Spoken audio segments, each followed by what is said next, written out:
Santo Eulogius hidup pada abad ke-9.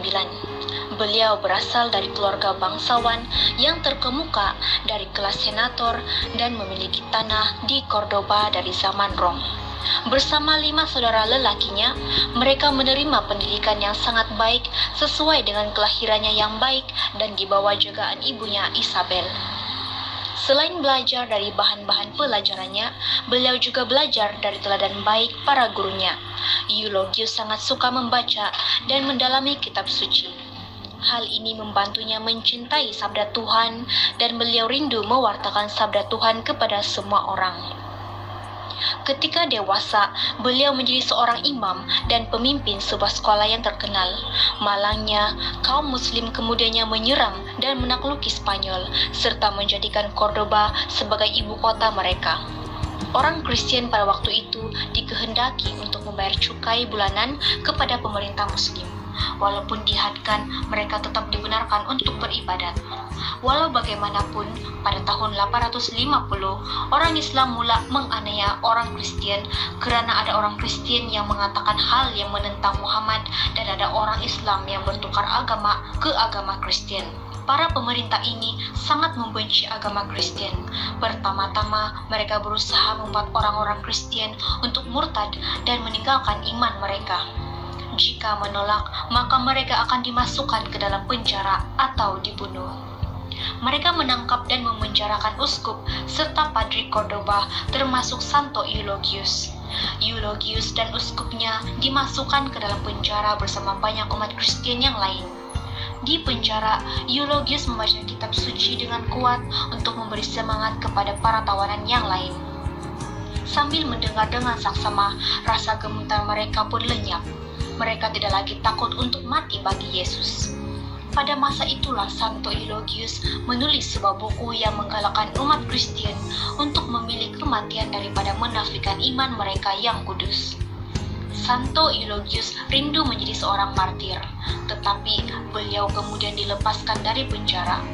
Selepas dibebaskan, Santo Eulogius mulai berkhotbah dan mempertobatkan banyak orang yang hendak murtad. Pada tahun 859, seorang anak dara bernama Leokritia dari keluarga bangsawan Moor telah bertobat dan meminta perlindungan daripada ibu bapaknya yang marah karena telah menjadi pengikut Kristus. Santo Eulogius menyembunyikannya di kalangan kawan-kawannya untuk seketika, namun akhirnya mereka semua ditemui dan dihukum mati. Di hadapan pengadilan pemerintah penjajah muslim, Santo Eulogius dengan gagah berani menyatakan bahwa Yesus adalah Tuhan. Santo Eulogius kemudian dihukum mati dan ketika itu beliau mempersembahkan hidupnya bagi Yesus. Beliau dihukum penggal pada 11 Mac 859, manakala Santa Leokritia 4 hari kemudian, yaitu pada 15 Mac. Santo Eulogius dikebumikan di Katedral Oviedo dan hari rayanya ialah pada 11 Mac. Saudara-saudari terkasih, Santo Eulogius memberi teladan bagi kita untuk tetap setia dan berani mempertahankan iman dan kepercayaan kita. Bersumber pada rasa cintanya pada kitab suci, beliau dapat dengan yakin dan penuh keberanian menyatakan iman dan melakukan segala kehendak Allah. Saudara-saudari, semoga kisah Santo Eulogius ini memberi inspirasi kepada kita untuk mahu lebih mencintai kitab suci yang adalah Allah sendiri.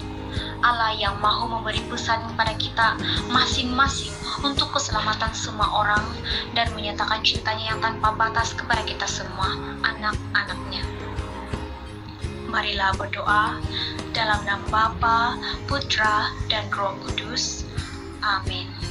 Bapa Syurgawi, berikan kami keberanian untuk berusaha mencapai matlamat tertinggi bagimu. Untuk menghindar dari setiap godaan kemalasan, mampukan kami untuk menginginkan yang terbaik bagimu, seperti Santo Eulogius. Dan untuk membuka hati kami dengan sukacita kepada panggilanmu menuju kekudusan, bebaskanlah kami dari ketakutan pada kegagalan. Kami mahu ya Tuhan untuk bersatu denganmu dengan teguh untuk selamanya. Berilah kami rahmat yang kami mohon melalui perantaraan Santo Eulogius.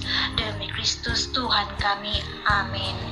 Santo Eulogius dari Cordoba, doakanlah kami.